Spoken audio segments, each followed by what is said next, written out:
حضرت عمر فاروق رضی اللہ تعالیٰ عنہ خادم سے کہنے لگے بوڑھی سے پوچھو. تو پوچھا اما السلام علیکم. وعلیکم السلام.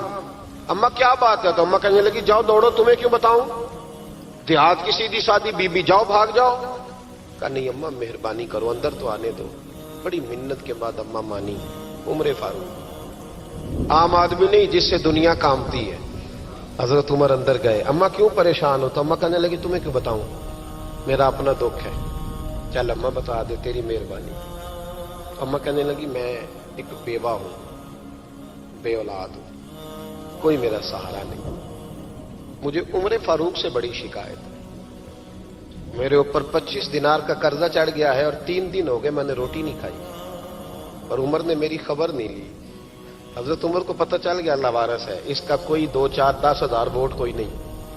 ایک کو میکے سے 6 مربے نہیں لے کے آئی، ایک اکیلی تنے تنہا. اور بھائی جب اللہ کا خوف ہوتا ہے تو پھر انسان ان غریبوں کو بھی مناتا ہے. پھر ریڑھی والے کی بھی اہمیت بڑھ جاتی ہے، پھر رکشے والے کی قدر بھی بڑھ جاتی ہے. حضرت عمر فاروق رضی اللہ تعالیٰ عنہ کہنے لگے اماں عمر سے شکوہ ہے؟ کہاں؟ جناب عمر کہتے ہیں میں نے ایک جملہ کہا تو اماں نے تو مجھے لاجواب کر دیا.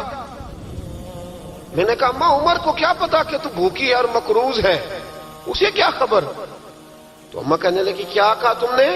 عمر کو خبر نہیں، اسے پتا نہیں؟ تو عمر سے کہو نا چھوڑ دے حکومت، اس کے حوالے کرے جو خبر رکھ سکتا ہے. کیوں بیٹھا ہے پھر؟ ہمارے حکمران کہتے ہیں ابھی میں صدمے میں ہوں، نکلوں گا تو بات کروں گا. نہ ادھر ادھر کی تو بات کر، یہ بتا کہ قافلہ کیوں لٹا. مجھے رہزنوں سے غرض نہیں، تیری رہبری کا سوال ہے. ہاں تجھے جواب دینا پڑے گا. حضرت سیدنا عمر فاروق رضی اللہ تعالیٰ عنہ سے اماں کہنے لگی نہیں خبر رکھ سکتا تو حکومت کیوں کرتا ہے، چھوڑتا کیوں نہیں؟ تو حضرت عمر کہتے ہیں میں کانپنے لگا. دوڑے گئے جناب عمر. میں نے کہا اس اماں کا 6000 ووٹ نہیں کہ اس کی قدر کی جائے. یہ اماں کوئی بہت آکسفورڈ یونیورسٹی کی ڈگری ہولڈر نہیں کہ اس کی بات مانی جائے. کہ لاوارث اور بیوہ بی بی. عمر دوڑے گئے، گھر سے اناج کا تھیلا کندھے پہ رکھا، 25 دینار بھی لیے، پکا پکایا کھانا بھی لیا. خادم کہنے لگا حضور مجھے دے دے میں اٹھا لیتا ہوں. تو حضرت عمر فرمانے لگے چل وعدہ کر قیامت کے دن بھی میرا بوجھ اٹھائے گا. کہنے لگا جی نہیں وہاں نہیں اٹھا سکتا. فرمایا پھر آج بھی نہ اٹھا، مجھے ہی اٹھانے دے، یہ میرا بوجھ ہے تو مجھے ہی. اماں کے سامنے 25 دینار بھی رکھے. پھر اماں کو حضرت فاروق اعظم نے 2 مہینے کا راشن بھی دیا، پھر پکا پکایا کھانا بھی دیا. معمولی آدمی کی بات نہیں کر رہا، 24 لاکھ مربع میل کا حکمران. حضرت عمر مدینے میں بیٹھ کے کبھی للکار دیں تو کیسر و کسریٰ کی ٹانگیں کانپیں. جناب عمر فاروق رضی اللہ کھانا کھلا کے اماں چارپائی پہ تھی تو عمر نیچے بیٹھ گئے. کہنے لگے اماں چل عمر کو معاف کر دے، چل چل جانے دے، کوئی عرض نہیں، بیچارے کو پتہ نہیں چلا. تو اماں کہنے لگی تو نے پھر عمر کا ذکر چھیڑ دیا. بیٹے میرے گھاؤ بڑے گہرے ہیں، میرے زخم بڑے سخت ہیں، کلیجہ پھٹے تو تجھے دکھاؤں کتنی تکلیف میں ہوں. میں تو پکا ہوا پھل ہوں، کسی وقت بھی دنیا سے چلی جاؤں گی. میں نے عمر کو معاف نہیں کرنا. جب میں قبر میں جاؤں گی نا، نبی کریم علیہ السلام آئیں گے تو میں عمر کی شکایت کروں گی. میں کہوں گی حضور اس سے پوچھئے یا رسول اللہ بیوہ اور بوڑھی کا خیال ہی نہیں کیا. تو آپ کے غلام کہتے ہیں میں نے عمر کو کبھی اتنا روتے نہیں دیکھا جتنا آج روئے. کہنے لگے اماں عمر کو میں جانتا ہوں وہ کمزور ہے، یہ شکایت نہ لگانا، وہ کمزور ہے، مقابلہ نہیں کر سکے گا، یہ شکایت نہ لگانا، چل معاف کر دے. تو اماں کہنے لگی اچھا تو مجھے کچھ اچھا لگتا ہے، جا تیری خاطر عمر کو معاف کیا، تو پیارا لگا ہے، جا معاف کیا، تیری خاطر معاف کیا، تیری خاطر عمر کو معاف کیا. حضرت عمر فاروق کہنے لگے مجھے لکھ کے دو. کون اتنے جتن کرتا ہے؟ کون؟ کسی سے کہنا جا اپنی اماں کو منا لے تو کہتے ہیں نہیں میری غلطی کوئی نہیں تو مناؤں کس بات پہ؟ ہمیں تو 20 دلیلیں آتی ہیں. جا ابا کے پیر پکڑ لے. پتہ ہے نبی پاک علیہ السلام نے فرمایا جس کا باپ راضی ہوگا اسی کا اللہ راضی ہوگا، اور جس کا باپ ناراض ہوگا وہ سارا دن وظیفے پڑھے اس کا اللہ راضی. یہ ابو داؤد شریف کی حدیث ہے. نہ جی بڑی مہربانی پیسے نہ لائیے گا. اب بات سنیں، وہ بھی میں سمیٹنے کی طرف آ رہا ہوں، ختم کر رہا ہوں، آپ میری بات پہ توجہ رکھیں.